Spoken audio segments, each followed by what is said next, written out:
गयो जिन्दगी, सधैँका लागि गयो जिन्दगी। हामीहरू कानमा तेल हालेर बसिरहेका छौँ, हामीहरू मतलब गर्दैनौँ। तर हेर्नुहोस् त, कत्रा ठुल्ठुला गायकहरू, कत्रा ठुल्ठुला कलाकारहरू, कत्रा ठुल्ठुला खेलाडीहरू यतिवटा गल्तीको कारणले गर्दाखेरि आफ्नो जीवनबाट हात धुन बाध्य भएका छन्, संसार छोडेर गएका छन् जवानीमै। शरीर छँदै भर्खर भर्खर जन्मिएको बच्चालाई सम्म छोडेर। के हो त्यो गल्ती? हामीहरू सबले यो कुरा याद गर्नुपर्छ। महाभारतमा त्यो गल्ती भनिएको छ। अहन्यहनि भूतानि गच्छन्ति यम मन्दिरम शेषः स्थावर इक्षन्ति किमाश्चर्यम मतः परम। ल हेर्नुहोस् है, जब यक्षले प्रश्न सोध्नु युधिष्ठिर महाराजलाई यो संसारको सबैभन्दा आश्चर्य के हो, महाराज युधिष्ठिरले उत्तर दिनुभयो, यो संसारको सबैभन्दा ठुलो आश्चर्य भनेको के हो भन्दाखेरि पल पल क्षण क्षण मानिसहरू यमलोक गइरहेका छन्, मरिरहेका छन्। होइन त, मानिसहरू मरिरहेको, हस्पिटलको गेटबाट भर्खरै त्यहाँ चाहिँ लास बाहिर निकालिरहेको छ।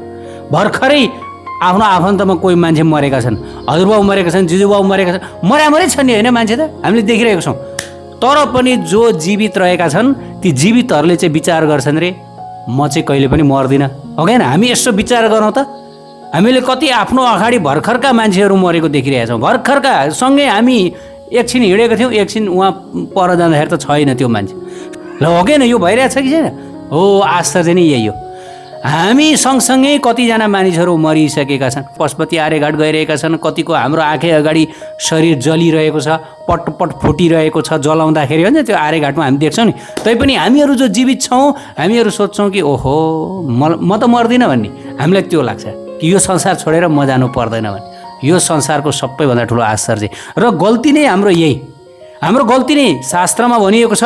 यदि यति एउटा कुरा हामीहरूले प्रत्येक क्षण याद गर्न सक्ने हो भने हामीले कहिले पनि आफूले आफूलाई धोका दिँदैनौँ रे। त्यो के हो भन्दाखेरि एकदम रोग लागेको अवस्था, चाणक्य पण्डित बताउनुहुन्छ, र अर्को भनेको मृत्युको अवस्थालाई यदि हामी सम्झिने हो भने जीवनमा दुःख पाएको अवस्था, रोग लागेको अवस्था र मृत्युको अवस्था नआए पनि यिनलाई हरदम हामीहरूले महसुस गर्न सक्यौँ भनेदेखि हामी पाप कर्मको बाटोमा जाँदै जाँदैनौँ, कुकर्मको बाटोमा जाँदै जाँदैनौँ, हामी गलत बाटोमा जाँदै जाँदैनौँ। किनभने हामीलाई त हरदम हामी सजग रहन्छौँ नि, होइन? किनभने यो संसारमा मृत्युभन्दा त सत्य केही पनि छैन नि। मृत्यु त एकदम सत्य हो। त्यस कारणले गर्दाखेरि शङ्कराचार्यजी गाउनुहुन्छ, भज गोविन्दम भज गोविन्दम भज गोविन्दम मूढमते सम्प्राप्ते सन्निहिते काले नहि नहि रक्षति डुक्रिङ करणे। ल हेर्नुहोस् है, कति गहिरो अर्थ छ। हे मूर्ख, त्यस कारणले गोविन्दको भजन गर, कृष्णको भजन गर, हरिको भजन गर भनेर निराकार निर्विशेष ज्ञानको प्रतिपादन गर्नु हुने शङ्कराचार्यजी महापुरुषले पनि यसरी भन्नुहुन्छ कि गोविन्दकै भजन गरे मात्र तिमी बच्छौ है, श्रीकृष्णकै भजन गरे मात्र तिमी बच्छौ। ल हेर्नुहोस् त, गर्नुपर्ने के रहेछ? गोविन्दको भजन गर्नुपर्ने रहेछ नि। हेर्नुहोस् कस्ता सुरिला आवाज भएकाहरूले संसार छोडेर गइरहेका छन्, गाउँदा गाउँदै है। त्यस कारणले गर्दा गीतामा के भन्यो, जात सही ध्रुवो मृत्यु ध्रुवम जन्म मृतस्य च। जसको मृत्यु भएको छ उसको जन्म निश्चित हुन्छ, जसको जन्म भएको छ उसको मृत्यु त निश्चित हुन्छ। जो जन्मिएका छन् उनीहरू त मर्छन्।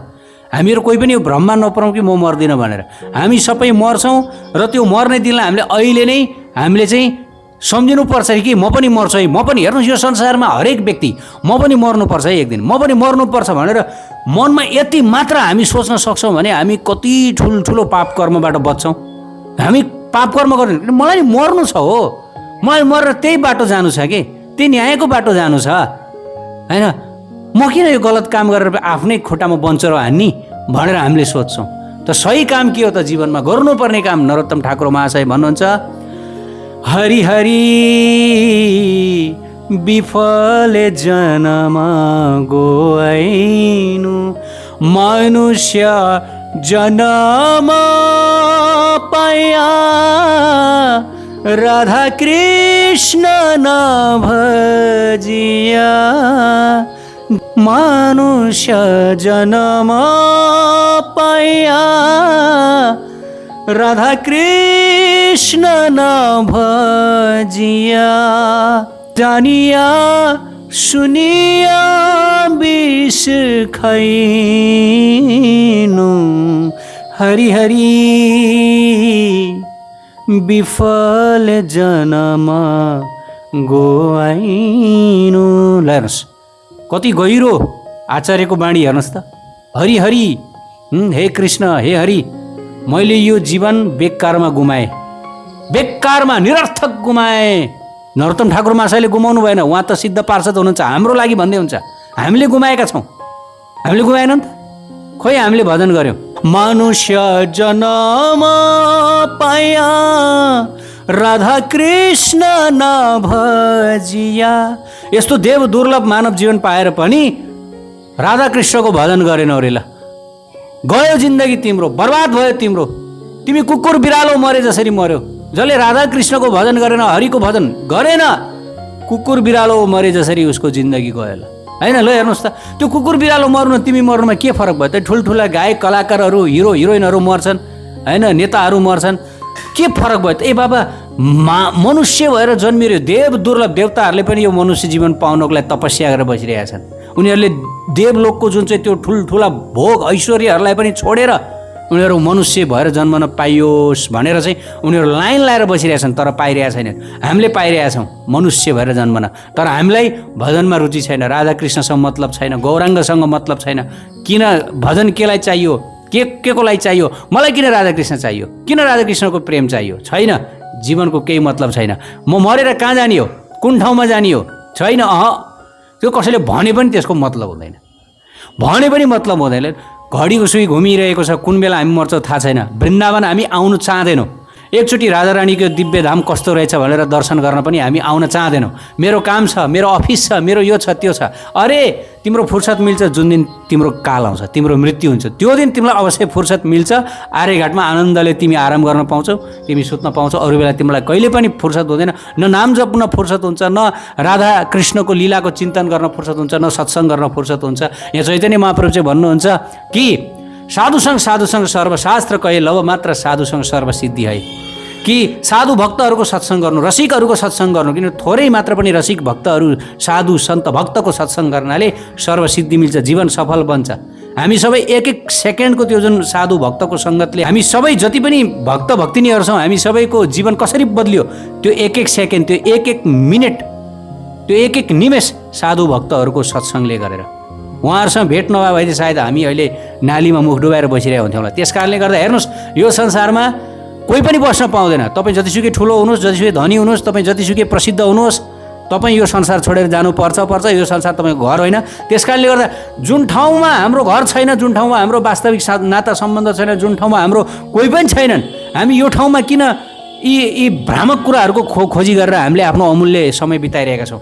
शास्त्रमा भनिएको छ, हाम्रो जुन ठाउँमा सत्य जीवन छ, जुन ठाउँमा हाम्रो सत्य लोक छ, जुन ठाउँमा हाम्रो सत्य सम्बन्ध छ भगवानका साथमा, हाम्रो दिव्य धाम भगवानको चरण, राधाकृष्णको चरण, राधाकृष्णको धाम हो, त्यही नै हाम्रो आश्रय है। त्यसैले हाम्रो कसरी त्यो प्राप्ति गर्ने जुन हाम्रो हातबाट कहिले पनि नगुमोस्। यो संसारमा त जन्म मृत्यु जरा व्याधि दुःख दोष अनुदर्शनम, यो संसारमा जन्म मरण दुःख यो सबै हामीले भोग्नुपर्छ, दर्शन गर्नुपर्छ।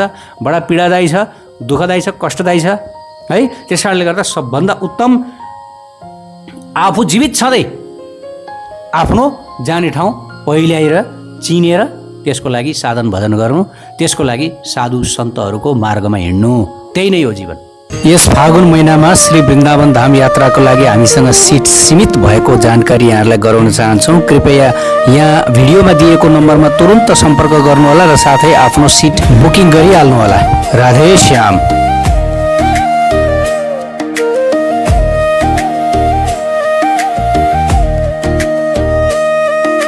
वृंदावन के कुंज गलिन में राधा कृष्ण रास रचाए, प्रेम रंग में रंज दो नैना,